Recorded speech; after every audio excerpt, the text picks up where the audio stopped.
Gikundiro, ubuhanga n'ubushishozi bimugira umwe mu basore mu Rwanda bafite ibigwi bidasanzwe. Aya ni Kagame. Yavutse ku itariki ya 18 z'ukwa kabiri 1997, umuhungu wa gatatu mu bana bane barimo Ivan Cyomoro Kagame, akaba imfura mu muryango. Yavutse ku itariki ya 23 z'ukwa gatatu 1990, akaba ari mu bagize inama y'ubutegetsi ya RDB. Azwi cyane muri business dore ko ari nabyo yize.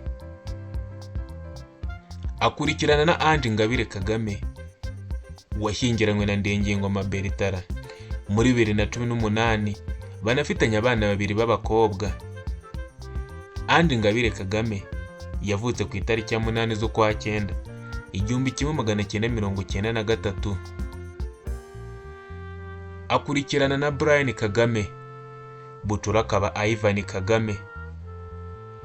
Ivan Kagame amashuri abanza yayize muri Green Hills Academy, akomereza Deerfield Academy muri Leta Zunze Ubumwe za Amerika. Yagaragaje ubushake n'ubushishozi byatumye akomereza amashuri ye muri Williams College, imwe mu mashuri makuru ya mbere muri Leta Zunze Ubumwe za Amerika. Muri 2019 yasoje icyiciro cya gatatu cya kaminuza Masters mu bijyanye n'icungamutungo muri Williams College, aha akaba ari muri Leta Zunze Ubumwe za Amerika. Ntiyarekeye kwiga kuko yakomereje mu ishuri rikuru rya gisirikare Los Angeles mu Bwongereza.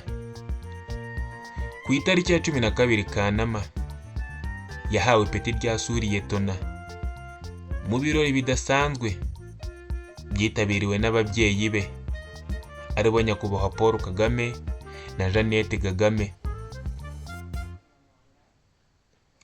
Yinjiye mu ngabo z'u Rwanda mu kwezi kwa 11 mu mwaka wa 2022, nahahabwa ipeti rya Suriyetona.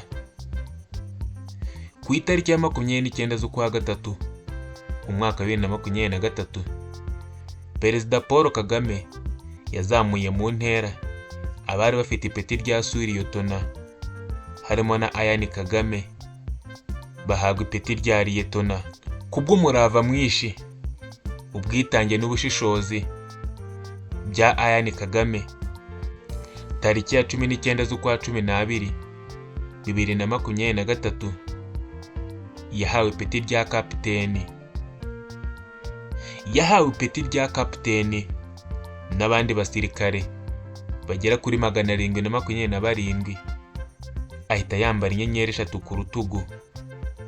Nk'umusore ukiri muto ufite intego, ubuhanga n'ubushishozi mu kazi, ndetse no kuba ari umusore ugaragaza ubwitange budasanzwe mu byo agiye gukora byose.